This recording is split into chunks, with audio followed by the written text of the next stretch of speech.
João Félix é um tema fraturante para a clubite em Portugal. Ou se ama ou se odeia.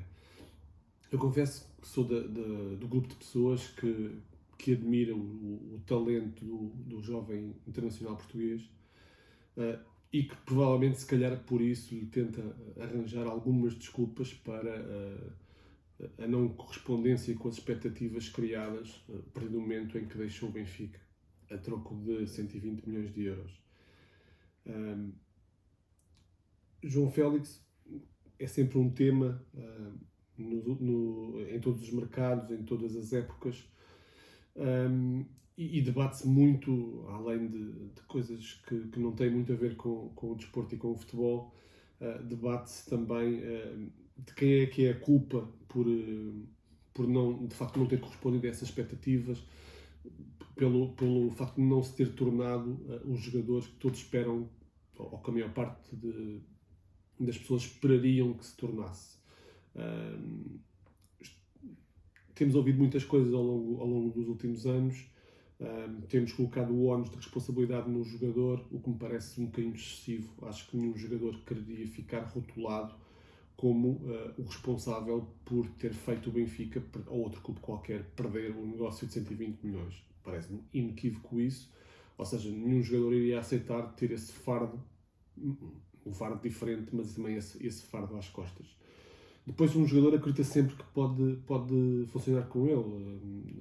Acho que, mesmo olhando, mesmo tendo em conta vários pesos do outro lado, no outro prato da balança, me parece que um jogador acredita sempre que consegue dar a volta, que com ele vai ser diferente. Aliás, isso é uma condição quase humana. Nós acreditamos sempre que vai ser diferente connosco, apesar de termos alguns exemplos do passado em que as coisas não funcionam bem. Um jogador não é diferente, e acredito que, ao ter olhado para o Atlético de Madrid, um clube com estatuto, um clube com importância, acreditasse que poderia funcionar com ele. É verdade é que um jogador também precisa de contexto, ou seja, aliás, qualquer um de nós precisa de contexto, mas um jogador também precisa de contexto, também precisa de uma base, de um suporte para se poder desenvolver e para poder de facto apresentar em campo todas as suas valências. E a verdade é que, mais do que o contexto do Atlético de Madrid, havia um contexto de Diego Simeone que me parece que não foi favorável para que João Félix pudesse desempenhar ou pudesse colocar em campo todo o seu talento.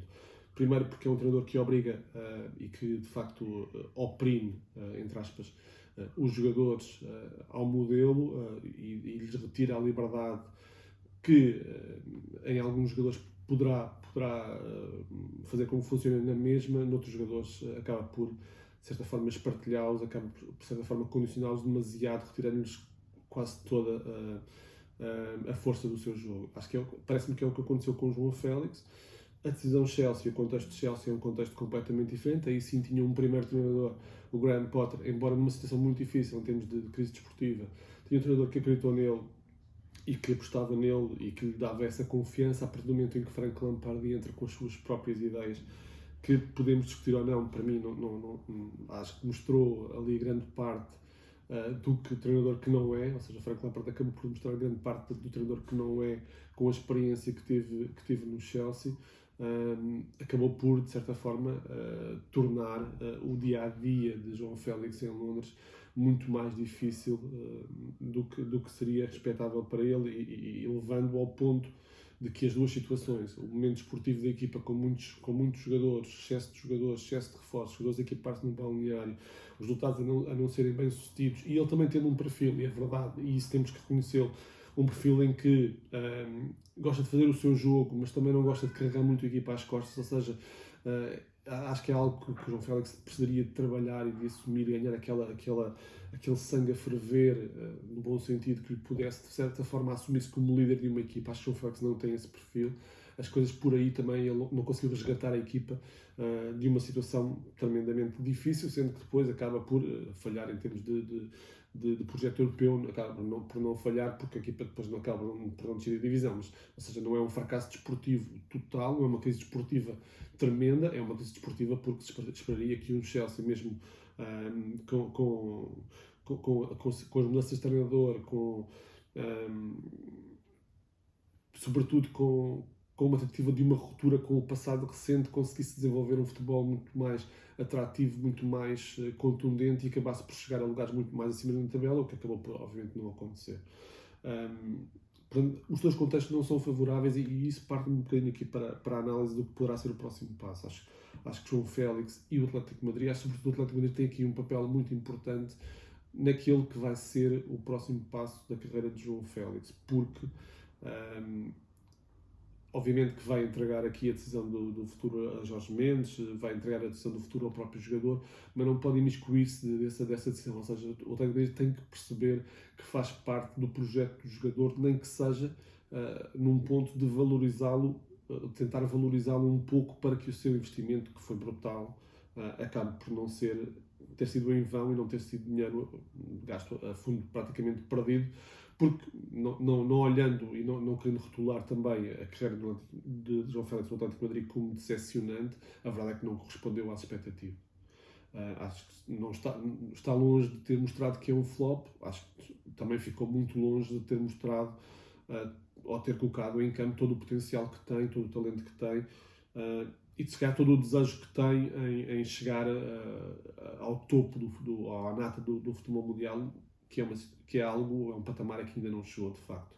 Portanto, é importante para o Atlético de Madrid criar um futuro para João Félix, um futuro que nem que seja temporário, nem que seja apenas um passo intermédio, seja ou não para reativar o jogador no Atlético de Madrid. Isso dependerá sempre de Diego Simeone e há uma dívida de gratidão enorme com Diego Simeone, às vezes até um pouco já para lá do natural, ou seja, é verdade que as equipas são sempre competitivas, mas a verdade é que também Simeone só ganha, no meu entender, quando os outros dois gigantes, o Barcelona e o Real Madrid, estão muito abaixo do seu real valor. Ou seja, sempre que essas duas equipas estão próximas de um patamar de excelência, o Atlético tem muitas dificuldades, mesmo com o investimento que tem feito ao longo dos últimos anos, para se aproximar desses dois gigantes. Ou seja, Simeone não consegue também dar outra capacidade à sua equipa, embora, obviamente, tenha sido feliz no passado, numa outra temporada. Por isso, é preciso, sobretudo, a esse lado, João Félix poderá não estar perdido para o Atlético de Madrid, está perdido para Simeone. Simeone ficando, obviamente, mais 5, 6 anos, ou 3, 4 anos, porque ainda há aqui uma ligação duradoura do João Félix em termos contratuais com o Atlético de Madrid, parece-me, sobretudo, que é importante manter o jogador à tona para poder, de certa forma, reaproveitar algum do dinheiro investido se não fizer parte do futuro do Atlético de Madrid. É um passo muito importante para a carreira de João Félix. Obviamente, João Félix tem de escolher bem, se calhar, e acho natural que até aqui se tenha mantido o seu desejo a equipas da nata europeia, ou seja, tentando sobretudo manter-se ao nível da Liga dos Campeões, ao nível alto, numa Big Five, num clube de Big Five. Daí parece-me natural a escolha do Chelsea. A partir de agora, se calhar, mais importante do que um patamar de lutar por título numa Big Five, se calhar tem que pensar no clube que mais, ou o clube que lhe vai proporcionar o ambiente e a confiança que ele precisa ter para desenvolver o seu futebol. Esse, para mim, é o passo mais importante para João Félix. Pode-se andar aqui a discutir muitas coisas à volta dele. Acho que esse parece-me a decisão mais importante, se calhar a decisão mais importante até da sua carreira. Fala-se, obviamente, de um regresso ao Benfica. Há aqui questões financeiras óbvias, não é uma questão de talento. Obviamente que Roger Schmidt gostaria muito de ter um jogador como João Félix no seu plantel. Seria claramente um jogador útil. Acho que há aqui questões de teto salarial e de situação de equilíbrio financeiro que se prendem muito a esta situação, ou seja, que influenciarão muito a situação. Acredito que o que tem sido escrito seja um pouco verdade. João Félix poderá estar na mira se não houver uma solução a um patamar superior. Parece-me evidente. O Benfica vai certamente ficar atento. Numa situação de resgatar o jogador nos últimos dias de mercado, poderá ser viável, se conseguir superar esses condicionamentos ou esses condicionalismos a nível financeiro. De resto, João Félix ainda é um jogador novo, tem enorme talento, se calhar tem um posicionamento em campo, ou seja, não encontrou ainda a posição certa em campo. Isso não tem muito a ver com ele mesmo, tem a ver com as suas características. É claramente um jogador de entrelinhas, um jogador que gosta muito de jogar em entrelinhas. Se calhar o número 10 perdeu muito da sua relevância naquela zona mais central do terreno. Foi colocado para as alas ou recuou no terreno para um posicionamento até mais de 6, muito mais perto da organização da primeira fase de construção das equipas. Foi perdendo espaço no futebol mundial e se calhar condicioná-lo a um flanco também não é aquilo que se adequa às suas características. Para mim, João Félix precisa de ser encontrado num posicionamento de segundo avançado muito próximo da zona de finalização, onde ele é de facto muito bom e onde define muito bem, ou então como falso 9, que para mim é a posição que mais se adequa às suas características, o jogador que consegue aproveitar muito bem, ou ler muito bem o espaço nas costas dos adversários, seja com movimentos sem bola.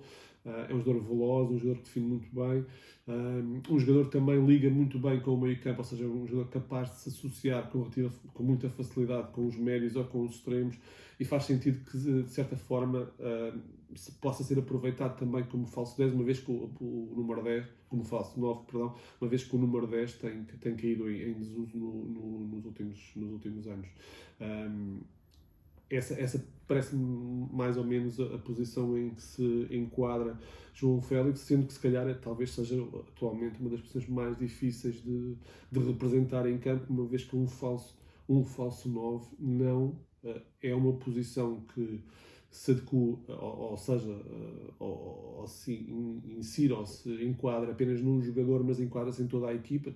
Obviamente que todas se enquadram, mas a posição de falso 9 implica claramente que haja uma rotação posicional e uma leitura do espaço acima da média, ou seja, o espaço deixado vacante pelo falso 9 tem que ser reaproveitado por um jogador da sua própria equipa, e isso implica que haja uma leitura constante dos movimentos do falso 9, ou seja, jogadores muito inteligentes na frente e com capacidade de ler esse espaço são, obviamente, muito importantes para que o falso 9 resulte. Dito isto tudo, e a análise já me parece ir um pouco longa, continuo a acreditar no talento de João Félix, sendo que é um momento, obviamente, muito importante da sua carreira.